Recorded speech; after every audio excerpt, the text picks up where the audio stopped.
UP विधानसभा का budget सत्र शुरू हो रहा है। सदन शुरू होने से पहले समाजवादी पार्टी का प्रदर्शन शुरू हो गया। विपक्ष महाकुंभ में हुई भगदड़ और अवैध अप्रवासी के मुद्दे पर हमलावर है। तो मुख्यमंत्री योगी आदित्यनाथ ने दो टूक कह दिया कि सदन चलाना विपक्ष की भी जिम्मेदारी है, चर्चा से भागने का प्रयास न करें। आज अस्थि कलश का तांडव देखने को मिला, हाथों में जंजीरें, जकड़े हुए पैर और हाथ। ये समाजवादी पार्टी के जो नेता हैं वो पहुंचे और मकसद यही था कि जो जिस तरह से अमेरिका से अप्रवासी लौटे हैं उसका विरोध जताना।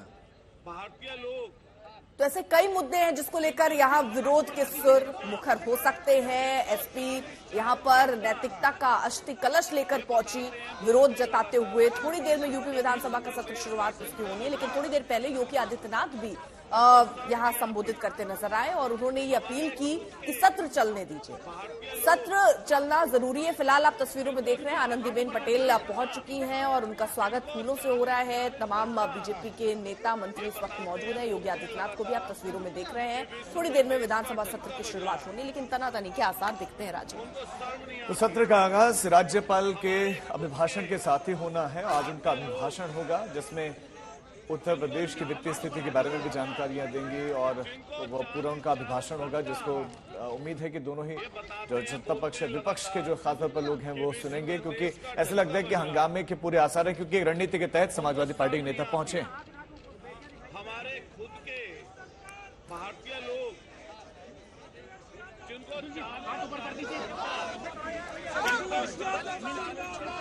जो वर्तमान में स्थितियां दिखती हैं, स्वाभाविक रूप से हताश और निराश विपक्ष इन मुद्दों पे चर्चा करने से भागने का प्रयास करता है, सदन की कार्रवाई में बाधा पैदा करने का प्रयास करता है। विपक्ष अगर सार्थक चर्चा को आगे बढ़ाने में मदद करेगी तो मेरा अनुमान है कि यह एक बहुत अच्छा सत्र, बजट सत्र हो सकता है, जिसमें अगले 5 मार्च तक चलने वाली सदन की कार्रवाई को न केवल महामहिम राज्यपाल जी के अभिभाषण पर चर्चा करने और सभी सदस्यों को अपनी बात को रखने का, बल्कि सामान्य बजट और अनुदान मांगों पर भी चर्चा के साथ ही विधायी कार्यों को संपन्न करने के साथ साथ अन्य महत्वपूर्ण मुद्दों पर भी, जनहित से जुड़े हुए महत्वपूर्ण मुद्दों पर भी प्रभावी चर्चा का एक मंच सदन बन सकता है और माननीय सदस्यों को अपनी बात को प्रभावी ढंग से रखने का एक अवसर भी प्राप्त होगा। हम उम्मीद करते हैं कि हार की हताशा से परेशान विपक्ष अपनी इस खुन्नस को सदन पर नहीं उतारेगा, सदन की कार्रवाई को सुचारू रूप से संचालन करने में एक सकारात्मक योगदान की हम अपेक्षा। साकार हो रही है। अब तक लगभग 53 करोड़ से अधिक श्रद्धालु जन पावन त्रिवेणी में आस्था की पवित्र डुबकी लगा चुके हैं। मौनी अमावस्या की एक दुर्भाग्यपूर्ण घटना से हम सभी अत्यंत दुखी हैं। इसमें कुछ श्रद्धालु गंभीर रूप से घायल हो गए, जिसमें से कुछ श्रद्धालुओं की दुखद मृत्यु भी हुई। समय काल प्रवलित हुए ऐसे पुण्य आत्माओं के प्रति मेरी विनम्र श्रद्धांजलि तथा उनके शोक संतप्त परिजनों सरकार ने गांधी अंत्योदय से सर्वोदय में अभियान की शुरुआत की है। योजना के अंतर्गत प्रत्येक ग्राम पंचायत से निर्धन परिवारों को चिन्हित करते हुए उनकी बुनियादी आवश्यकताओं की पूर्ति करने के लिए आवश्यक कदम उठाए जा रहे हैं।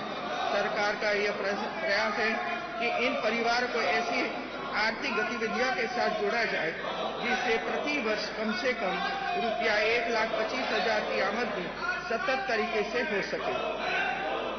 भारत सरकार में प्रस्तुत बजट वर्ष 2025-26 में विकसित भारत की परिकल्पना भी जीरो पॉवर्टी को पहले स्थान पर रखा है।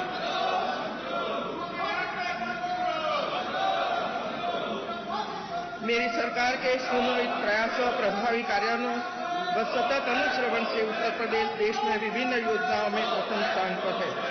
मेरी सरकार के अथक प्रयासों से उत्तर प्रदेश धार्मिक, आध्यात्मिक एवं सांस्कृतिक आयोजनों तथा पर्यटकों को आकर्षित करने में देश में शीर्ष स्थान पर है। प्रधानमंत्री आवास योजना के अंतर्गत आवास निर्माण में उत्तर प्रदेश देश में प्रथम स्थान पर है। प्रधानमंत्री किसान सम्मान निधि योजना के क्रियान्वयन में उत्तर प्रदेश देश में प्रथम स्थान है। प्रधानमंत्री उज्ज्वला योजना में 1,85,00,000 गैस कनेक्शन देकर उत्तर प्रदेश देश में प्रथम स्थान पर है। पीएम स्वनिधि योजना के अंतर्गत स्ट्रीट वेंडर्स को सर्वाधिक ऋण देकर उत्तर प्रदेश देश में प्रथम स्थान पर है। स्वच्छ भारत मिशन में स्वच्छ शौचालय निर्माण कर उत्तर प्रदेश देश में प्रथम स्थान पर है। महिलाओं के विरुद्ध अपराधों में सजा दिलाने में उत्तर प्रदेश देश में प्रथम है। ईज ऑफ डूइंग बिजनेस में उत्तर प्रदेश अचीवर स्टेट बना हुआ है। 9 लाख से अधिक सूक्ष्म, लघु तथा मध्यम उद्योगों की स्थापना कर उत्तर प्रदेश देश में प्रथम स्थान पर रहा है। प्रधानमंत्री जनधन योजना के अंतर्गत उत्तर प्रदेश में 9,57,00,000 खातों के साथ देश में प्रथम स्थान पर है। प्रधानमंत्री सुरक्षा बीमा योजना के अंतर्गत 6,52,00,000 नामांकन से साथ उत्तर प्रदेश देश में प्रथम स्थान पर है। प्रधानमंत्री जीवन ज्योति बीमा योजना के अंतर्गत 2,28,00,000 नामांकन के साथ उत्तर प्रदेश देश में प्रथम। तो यूपी विधानसभा में कार्यवाही शुरू होते ही हंगामा देखने को मिला है। राज्यपाल का इस समय संबोधन चल रहा है, लेकिन इसी के साथ साथ समाजवादी पार्टी के विधायक वहां हंगामा करते हुए सुनाई दे रहे हैं। सदन के शुरू होने से पहले ही हंगामा करते हुए दिखे थे और एक बार फिर से शुरू होते ही, और उसी हंगामे के बीच में कार्यवाही चल रही है।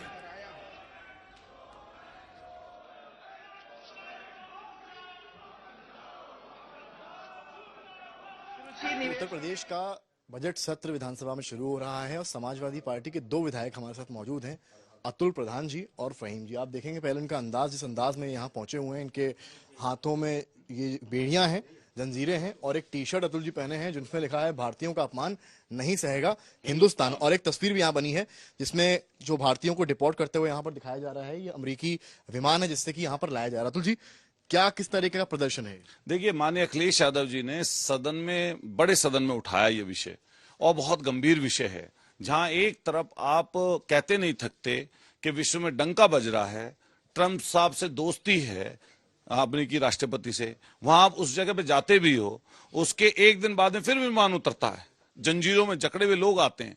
मैं पूछना चाहता हूं, क्या हिंदुस्तान में वो अपराधी हैं? अगर वो हिंदुस्तान में अपराधी हैं तो बताएं कौन कौन से केस उनके ऊपर चल रहे हैं। फिर डिपोर्ट वाली प्रक्रिया लगातार अगर चल रही है तो आप ये भी संज्ञान जरूर दें कि 2025 से पहले, इससे पूर्व में कब जंजीरें बांधकर इस तरीके से भारतीयों को लाया गया था, उसकी भी फोटो जरूर शेयर करें सबको, विदेश मंत्री और हमारा विदेश मंत्रालय। आपका समय इस तरह से हमारे आने का औचित्य ये है कि उत्तर प्रदेश सहित सबसे ज्यादा गुजरात के, हरियाणा के, पंजाब के, उत्तर प्रदेश के भी लोग वहां पर गए। ये सबसे बड़ा कारण है बेरोजगारी, यहाँ की गिरती हुई करेंसी, डॉलर का बढ़ना, इन सब चीजों के कारण लगातार लोग अमेरिका की तरफ रुख कर रहे हैं। और की वजह से अमेरिका गए? निश्चित रूप से, अगर यहीं पर अच्छे संसाधन होते, बेहतर चीजें होती, तो वो क्यों जाते। और जो डंकी रूट है, ये आसान रूट नहीं है, लेकिन इसके पीछे कौन कौन लोग हैं मैं समझता हूं। जब यहां से जाते होंगे वो लोग, तो किसी देश में तो पहले जहाज से उतरते होंगे।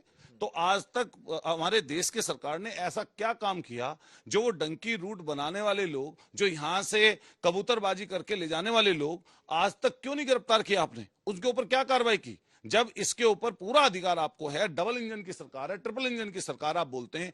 मैं तो ये कहता हूं, छोटा सा देश है कोलंबिया और एक छोटा सा देश है मैक्सिको, उन्होंने आंख में आंख मिलाकर अपने नागरिकों के लिए कहा कि हमारे यहाँ आपका जहाज नहीं उतरेगा और आप हथकड़ी लगा के तो दूर से दूर तक नहीं आ सकते। मैं वहां के कोलंबिया के राष्ट्रपति को बधाई दूंगा इस चीज के लिए कि पहले कोई नाम नहीं जानता होगा कोलंबिया के राष्ट्रपति का, लेकिन अब सब जान गए। और मेरा यही कहना है कि देश की सरकार को इसको तुरंत संज्ञान लेना चाहिए और निश्चित रूप से इसके बाद भारतीय कोई बेड़ियों में जकड़ा हुआ। आप लोग इसी अंदाज में आज जाने जब वाले हैं सत्र? निश्चित रूप से नीचे से ऐसे ही आए हैं, इसी तरह से ऐसे ही आए हैं। तो ये अंदाज आप देख रहे हैं, फहीम जो हैं वो भी विधायक है समाजवादी पार्टी के, उनसे भी हम बात करेंगे। तस्वीर आप देखते चलिए, मुरादाबाद से विधायक है समाजवादी पार्टी के, तो आप भी इसी अंदाज में ये देखिए जंजीरें किस तरीके से हाथ जकड़े हैं दोनों के, और इतनी मोटी मोटी जंजीरें लेकर ये यहाँ पर ये प्रदर्शन कर रहे हैं। तो क्या इस बार ये इस तरह से आप लोग स्थापित कर रहे हैं? सोचने की बात है कि क्या गुजर रही होगी उनके ऊपर, जो किस तरीके से यहाँ से गए हैं। बेरोजगारी हिंदुस्तान के अंदर आज चरम सीमा पे है, कोई इस पे बात करने के लिए तैयार नहीं है। लेकिन हमारे ही देश के लोगों के साथ बेइज्जती हमारे देश में हो रही है, किस तरीके से उनको जकड़ कर लाया जा रहा है, तकलीफों का ये अंबार हम लोगों से बर्दाश्त नहीं हो रहा। तो हम लोग यही मैसेज देना चाहते हैं कि सरकार इस पे बिल्कुल बात नहीं करना चाहती। सरकार इस पे काम क्यों नहीं करना चाहती कि ये लोग इस देश से कैसे चले गए इस तरीके से। और जहां पर आप जब राष्ट्रपति जहां पर आप अमेरिका में जा रहे हैं तो वहां बैठकर क्यों वार्ता नहीं हुई, इस पर वार्ता भी हो सकती थी। इस तरीके की बेइज्जती भारतीयों के साथ गलत है और हम इसी का विरोध प्रदर्शन कर रहे हैं। तो देख सकते हैं फहीम इरफान है, समाजवादी पार्टी विधायक, और अतुल प्रधान है, इस अंदाज में आज विधानसभा पहुंचे हैं और बता रहे हैं कि इसी अंदाज में जाएंगे। और ये इस तरह की तख्तियां भी हाथों में लिए, देखिए बेरोजगारी से युवा बर्बाद विफल हो रहे है, ये सरकार इस तरह की बातें कर रहे हैं और कह रहे हैं कि जो भी वहां से हथकड़ी में आ रहे हैं उसमें उत्तर प्रदेश के भी लोग वो बेरोजगार हैं जिन्हें राज्य में नौकरी नहीं मिली, इस वजह से अमेरिका गए, डंकी रास्ते से गए और इस तरीके से बेइज्जत होकर उन्हें वापस भारत भेजा जा रहा है। कैमरामैन गौरव के साथ समर्थ श्रीवास्तव, लखनऊ, आज तक। तो ये 3 तस्वीरें हम आपको दिखा रहे हैं। प्रदर्शन देखिए किस अंदाज में समाजवादी पार्टी यहां पर कर रही है। अलग अलग तरीका यहां पर अस्थि कलश लेकर आए हैं और वो भी नैतिकता का। ये शख्स जो कि साइकिल में सवार होकर पहुंचे थे और आगे ही उन्होंने ये अस्थि कलश जो है वो टांगा हुआ था। इस बीच बड़ी खबर आपको बता दें, योगी आदित्यनाथ ने अपील की है कि सदन चलना जरूरी है, चलने दीजिए, जो भी आपके मुद्दे उस पर बैठकर चर्चा होगी, सदन की चर्चा से भागने का प्रयास न किया जाए। तो उम्मीद है कि विपक्ष सदन चलाने में सहयोग करेगा, सीएम योगी ये कहते हुए सुनाई दिए। लेकिन समाजवादी पार्टी पूरे रणनीति के साथ आई है और मैं सरकार की तरफ से आश्वस्त करता हूं कि जिस भी मुद्दे पर, यद्यपि अभिभाषण और बजट अपने आप में समग्रता को लेकर के 2 महत्वपूर्ण मुद्दे होते हैं जिनमें विपक्ष ही नहीं बल्कि सदन का हर सदस्य अपनी बात को प्रभावी ढंग से रख सकता है। लेकिन इसके इतर भी अगर किसी मुद्दे पर विपक्ष चर्चा करना चाहेगा, सरकार उसका तथ्यात्मक जवाब देने के लिए पूरी तौर पर तैयार है। लेकिन हम चाहते हैं कि एक सार्थक चर्चा का मंच सदन बनने चाहिए। आरोप प्रत्यारोप या फिर असंसदीय आचरण से इस समस्या का समाधान नहीं हो सकता है। और मैं उम्मीद करता हूं कि महामहिम राज्यपाल के भाषण से उस सुदृढ़ और मर्यादित संसदीय आचरण की शुरुआत हम लोग विपक्ष के अंदर देखने का प्रयास करेंगे। उम्मीद करते हैं कि उस प्रकार का आचरण सभी माननीय सदस्यगण और खासतौर पर विपक्षी सदस्यगण सदन में दिखाएंगे, जिससे लोकतांत्रिक मूल्यों के प्रति आम जन की आस्था को और सुदृढ़ करने में मदद मिलेगी।